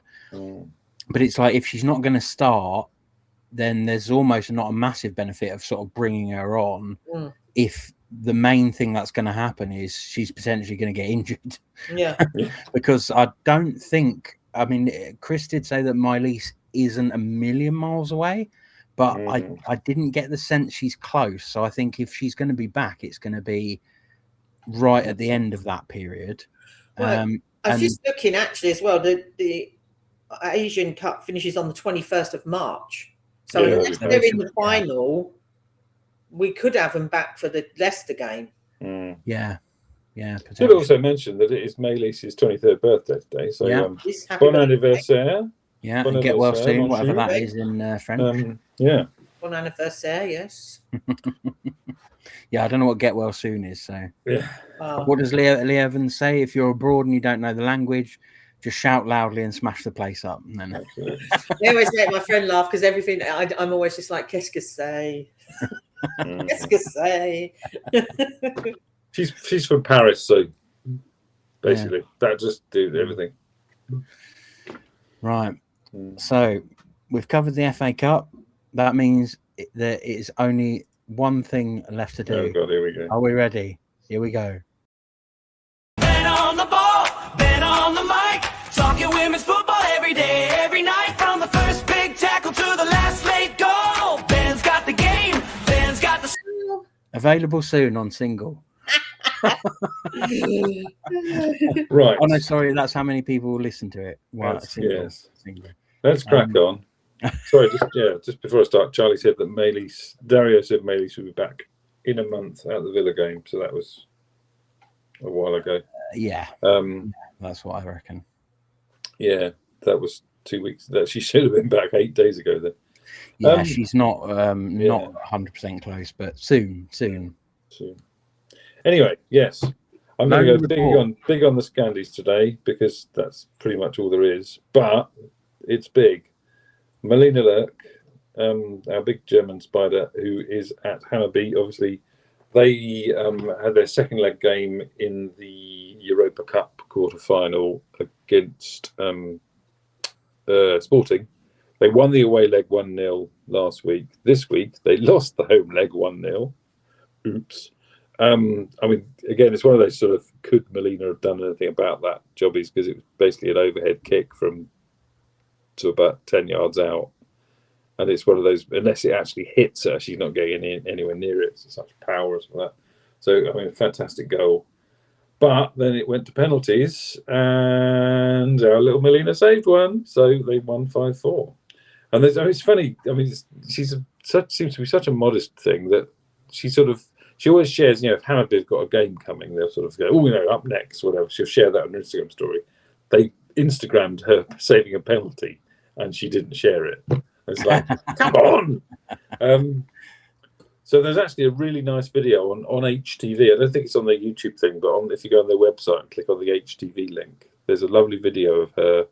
I've got no idea because she speaks fluent Swedish, which is weird because normally if a German goes to Sweden, then they'll speak English together. But she obviously, because she spent all that time there before, she speaks really good Swedish. So, but it's really nice. I like Melina. She's lovely. And I've got a really horrible feeling they're going to want to keep her. And if the price is right, then they might keep her, and that'd be really sad.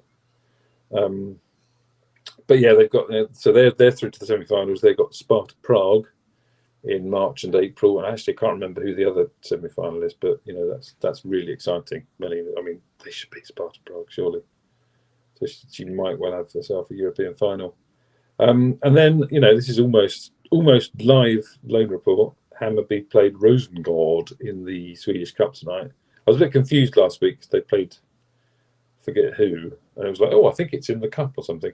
They've got like the Swedish Cup is a similar format to the League Cup, except it actually has the European play, the Champions League teams in it. They're not too big to play in it. No, but then they now played 2-1-2 because they beat Rosengård 4-0 away. Yeah, in Rosengård and Malmo, so it was in Malmo. Interesting. It's an interesting game actually because somebody was saying that a lot of clubs are now really like loaning their players to Swedish clubs because they get played. And there was an interesting sort of Charlie, the man who knows. Apparently, there's another cup, which is probably a bit of a more of a conventional knockout one probably. But anyway, this obviously with Melina Lurk in goal for Hammarby, on loan from Brighton. Up front for Hammarby was Vivian Leah of Arsenal. In defence for Rosengård, up against Vivian, was Arsenal's Cecily Wellesley-Smith. So, these sort of 18-year-old kids are going out there and getting, it's a League Cup game, but they're getting good game minutes, which maybe we should be looking at. Again, Charlie's saying, Rennie Slegger said it on the Arsenal podcast. There you go. Maybe we should be looking to send people. Obviously, we've sent OG to AIK. Maybe we should be sending them there rather than Bristol City or whatever.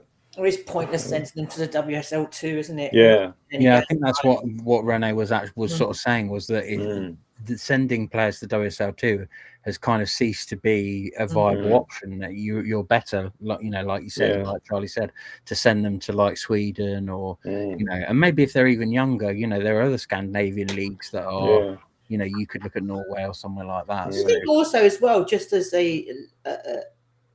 your own personal growth. Going and living in another country, absolutely, another culture, learning a language, and playing football. All massive young kids to be able to do. And really cool as well. I don't know what Malmo's like, but Vivi is getting to live in Stockholm, which is like absolutely. Wow. Especially Scandinavia. I think Scandinavia is probably one of the best areas in the world, I think, to live. Like they're very, very up on looking after people, making sure everybody's okay, and they're just generally nice people. I think if you've got a young teenager and you think, oh, I'm a bit nervous, I would be less nervous sending them to Scandinavia to play football than I would be sending them to Birmingham or Bristol somewhere. Do you know what I mean? Probably, no offense, Birmingham, Bristol. Why not go to Scandi countries and learn something, have a bit of a language, have more culture, different food, way of life, learn to ski, whatever it is, Especially in the women's game, I know we'll get back to the loan report very soon. Especially in the women's game, this this sort of pathway of going to Sweden or Scandinavia has been established for a long time. Because I'm sure you guys will remember a friend of the podcast, Angie Taylor Banks, as is now. You know, that's what she did when she was playing for Brighton, and it was the off season. She went and played the other half of the season in Sweden, and she said it was a fantastic experience. And you know, one that set her up to obviously then go on to, you know, to move to Arsenal, you know, and develop her confidence and stuff to be able to do that. So, you know, in women's football, especially this kind of going to Scandinavia, where I remember her talking about it and kind of saying that that women playing football out there was not like a novelty. No. And that's what she really appreciated, was if you were a footballer over here and you're a woman, it was like you're a bit weird. You know, why are you doing that sort of thing? Yeah. Whereas when she went and played in Sweden, it was like, well, hang on, there are women's games and men's games. Yeah. You're playing. Well, and again, something they've been talking about recently is that, you know, basically the number of Swedish players in the WSL now are big clubs,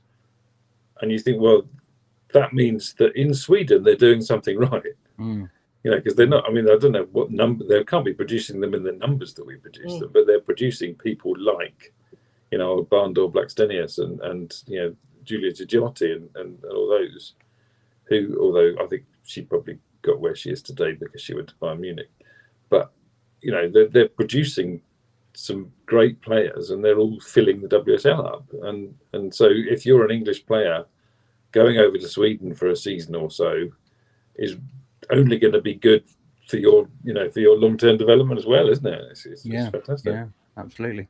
So again, but yeah, like I said, I mean, I worry about Melina because she looks really happy over there. It's a shame they've sold all their good players. Otherwise, we could propose some sort of trade. Did. Now it will just have to be straight cash. Yeah, and a lot of it because I love Melina. She's great, and I think we'll miss her if she goes. But I think yeah, she does look really, you know, because she speaks, you know, I mean, obviously I don't know the difference between Swedish with a Swedish accent and Swedish with a German accent, but it basically sounds pretty darn fluent to me. And the other thing is like alluding to what we were talking about before about contracts, is we signed her to a new contract before we loaned her back out this time. And I almost guarantee that's because they had an inkling that Hammarby, from her initial loan, quite like the look of her, potentially would want to sign her. So they obviously said to her, you know, sign a new contract with us. That way, you know, you've always got a place with us. But if you do end up going to Hammarby, at least we won't be left, you know, completely out of pocket. So that was probably quite a shrewd move of somebody in the executive team there to get Melina on a new deal. So good work. But yeah, so anyway, moving on, sticking with Scandinavia and also sticking with Stockholm, is across the city at AIK. Olivia Garcia again played for them in the Swedish Cup again against Linköping. They won 1-0. She didn't score, but I think there's a lot. It's in Swedish, so even Google Translate has a bit of trouble with it. But it's sort of, you know, she was making a nuisance of herself and had a few chances and stuff. And you know, I think as you said, you know, it's better to have missed a lot of chances than not had them in the first place. So she's again doing well for herself. And as we alluded to, and we don't have to go around again, she's on loan in Scandinavia and getting played rather than sitting on the bench at Bristol City. So that's all exciting as well. Looking good for her and looking forward to seeing her in the summer.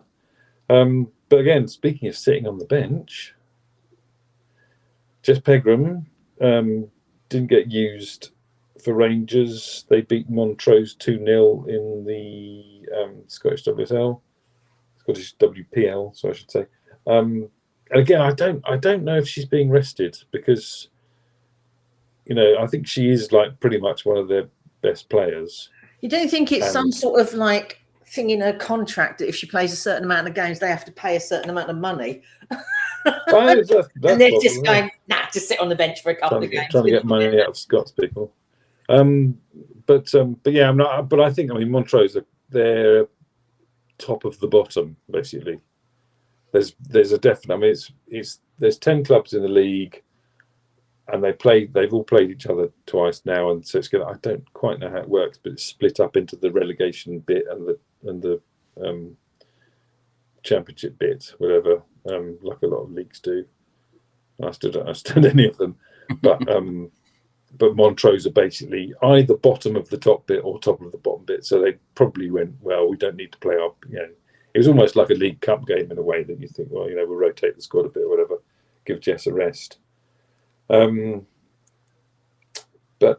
yeah, and that's basically about it. I still don't know what's going on with Lily Vance because she wasn't in the Birmingham squad again for their FA Cup game. And, obviously Evie Milner at Pompey didn't play. Olivia Johnson at Forest didn't play. So, although I don't know, I haven't seen the squad list because the under-19s beat Man United in the PGL, whatever it's called. You're looking surprised there, Duncan. Goal for Patience Fergus, as you mentioned earlier on. Yeah, I should have kept her name out of it because now Arsenal fans are going to be like, "Who's that?" Yeah, still top of this. No, she's rubbish. Time. She's rubbish. Rubbish. She's terrible player. Don't look at her. No, not interested. So they're romping away in the was it PGO? No, PGA. PGA, that's the thing. I was going to say PGMO, but that's the referees. That's the referee. We don't want them involved. So they obviously Man United are probably going to have a fairly decent academy, you'd think. So we beat them as well. So yeah, excuse me. Third in the league. That's basically about it. So again, actually on the Evie thing, I don't know if Evie would have played in that because she's obviously dual registered, so she could have done if they wanted her to. Potentially. Charlie says the PGA are third in the league. City, United, then Brighton. But yeah, it's looking good for the young ones. I know they did go out of the cup like we spoke about on the last podcast, but I do think I think they were down to sort of half of their usual sort of first team that they would normally put out. So probably understandable in that circumstances, but they seem to be winning regularly and beating teams who they're beating teams like Arsenal and stuff, and that's what slightly concerns me is that Arsenal will have a load of their scouts there thinking they just beat us. Who's their best player? Oh, that one. That one and that one, we'll have them, so hopefully not. But yeah, and the PGA Cup, as Charlie points out, the actual PGA Cup, the one that we believe will be at Loughborough in, I think, is it early May? I think it's early May, I think we said. Or is it the 25th of April? Man City game? That's right. 25th of April, perfect date day. Yeah, it's the day before the Man City game at home, I think. There's still no sort of news on that about tickets and stuff. So obviously, again, once we do find out, we'll make sure we send it out on the social medias and mention it on here because, it'd be good to give them some support, especially when they're doing so well. So, yeah. Yeah, and also a shout out to Evie's dad, who broke the Premier League appearance record. Yeah. Mr. No Relation himself. Yeah. Actually, next press conference, James, are you related to Evie at all? Yeah. How's your daughter finding the? Well, it's a bit. I suppose that's a bit of a knock on Evie's real dad. It'd be funny if he was called James, though, wouldn't it? Yeah, that would be quite funny. That would be an amusing wrinkle. But yeah, to be honest with you, I think Brighton women is probably one of the few teams James Milner hasn't actually ever played for. So he's pretty much played for everyone else. So there we go. Right, I think that's everything as far as I know. So I suppose we haven't really talked about the international call-ups, have we? But I mean, no, they're pretty much everyone you'd expect. I mean, the big news is Charlie going into the Tillies, I think, isn't it? Yes, I think so. That was probably the most the one that we were most unsure about. Yeah, because otherwise, obviously, Manu Colombia, Moelis Lagos, Netherlands, Kiko Moeka, Japan, Chia, Nigeria, Caitlin Ireland, Rachel, Scotland, and Rosa, Sweden. They're all as you'd kind of expect. But Charlie breaking into the Tillies is really good for this thing. And hopefully she can get some good minutes and stuff, and start pushing her way into a regular place in time for the World Cup. Yeah, I think it was. I don't know whether Charlie Grant is injured or whether it just came down to her or Charlie. No, I think she is. I think she's not. I think she is. So that obviously helped. But I do think, to be honest with you, they're probably on a similar level at this point in time. And also, I was going to say, Charlie mentioning that Comfort Habor is our old girl who's at Portsmouth now has got into the Nigeria squad as well, which is cool. And the other thing as well is, again, I mean, I'm less angry this time because I think we've not been performing well enough for our captain to be an automatic selection. Yeah. Because Maisie obviously isn't in the England senior squad. She's under 23s again, which might be the last time. Or so this last season anyway. I mean, she just turned 23. But interestingly, now that she doesn't play for Brighton, Bobby Pattinson has been called up to the Lionesses. That's just the weirdest ever. That's so strange. She plays a whole season for us where we come the highest we have ever been in the league, and she doesn't get a sniff.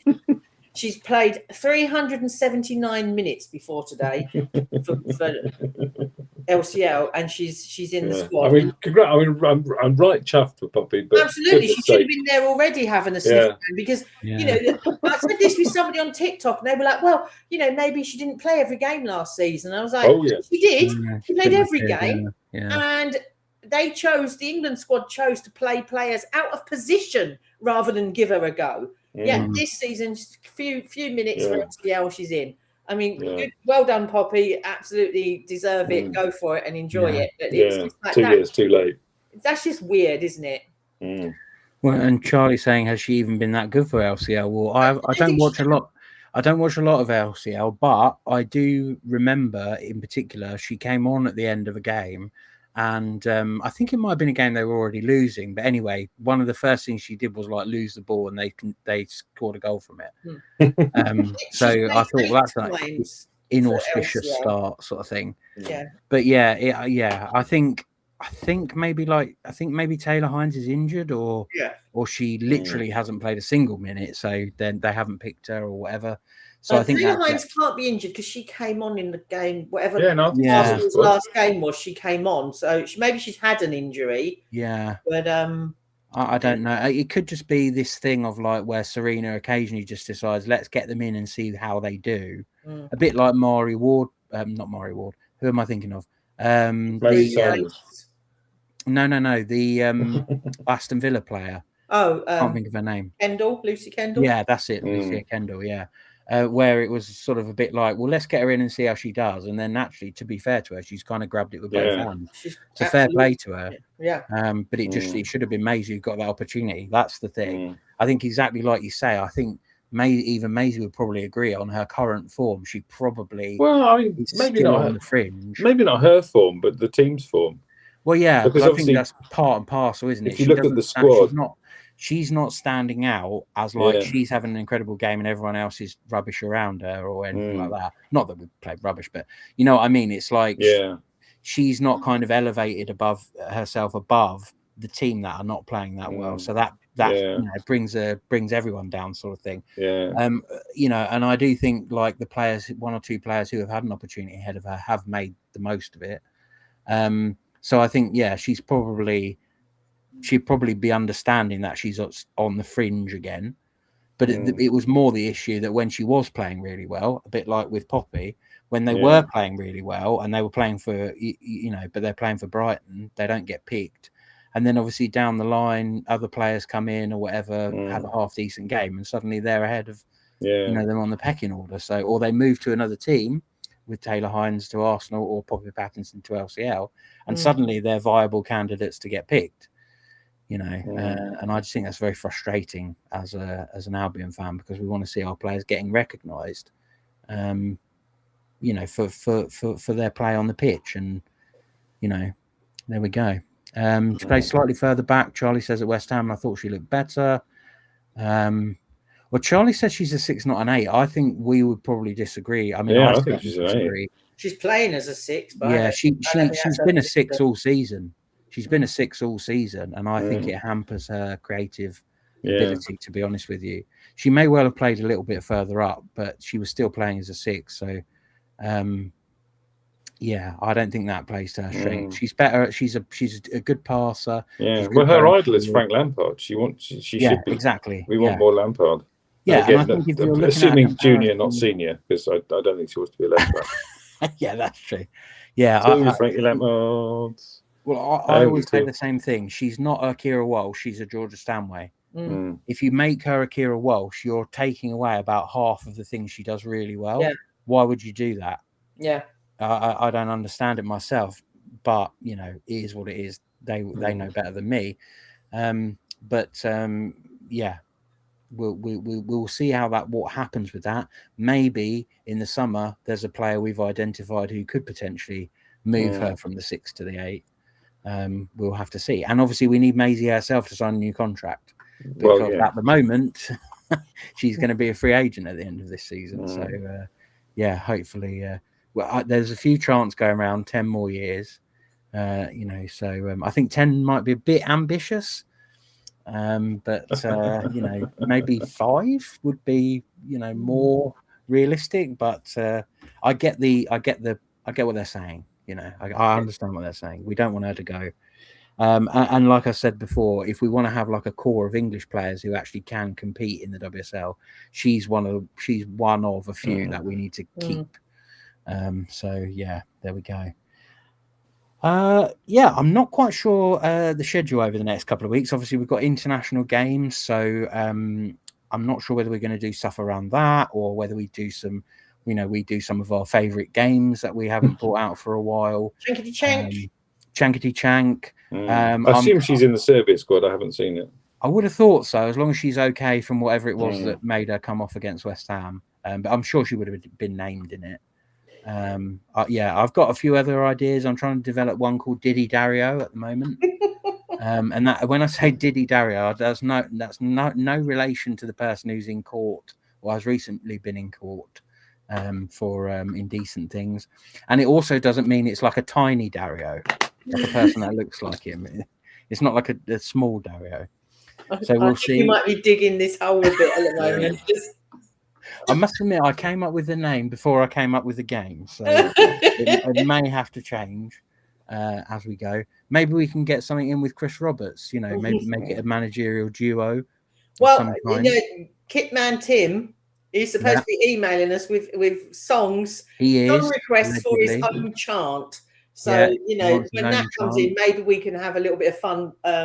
If he sends that in, we'll have a bit of fun trying to make up a chant for it. Yeah, and also obviously we have our own Tim, so it can double up as a chant for our own Tim. Yeah, absolutely. Unless it's something specific about laundry, in which case, or kits. Then, although Tim does sport some nice kits, he has his is it Charleroi? I think he sometimes wears, or sounds like that. Yeah, I think it might be them that he sometimes wears from his travels on the continent. So. Yes, we just need to find some things that rhyme with Tim, and then we can get people their own song. If you're interested in writing a song, just as an aside, you can always send them into SheGulls. Oh yeah, we love a song. Exactly, we're not going on the terrace. We're not official purveyors of music, but we can make sure they get into the right people's hands. Let's say that. The right people's mouths. We can get them singing. Exactly, Circle Bruges. Some of the ones we come up with. Circle Bruges. Sorry, Tim. That's my mistake. Yeah. Circle Bruges, of course. Yes. So, on that note, that's going to round off this week's show. You can find us, as always, at SheGulls on X or Twitter, and of course Instagram, run by friend of the podcast, Steve Gibbs. You can find us at SheGulls.com, where there are links to all our other areas of interest, all our other bits and bobs, the Patreon, the songbook, which hopefully we'll be updating soon. All that good stuff is on the website. You can email us direct if you so wish at SheGullsPodcast@outlook.com. And we're also over on Facebook. Just type in SheGulls Podcast and you'll find us there. And also do give Brighton women fans a follow at the same time for more sort of general Albion chat. So I think that all remains for me to say is a massive thank you to you, Ben. Yeah, thank you. A massive thank you to you, Claire. You're welcome. A massive thank you to our Patreon members, as always, Ben and Jess. And also, I want to shout out Tim as well. He has helped us with a very kind donation that he'll be too humble to admit to, I'm sure. But it was very nicely and well received. Thank you, Tim. Thank you, Tim. So really appreciate it. It is people like you guys, you three, who keep this thing going. We just turn up and talk crap every Monday. We really do appreciate it. So this has been the SheGulls Podcast, powered by Albion Obsessed.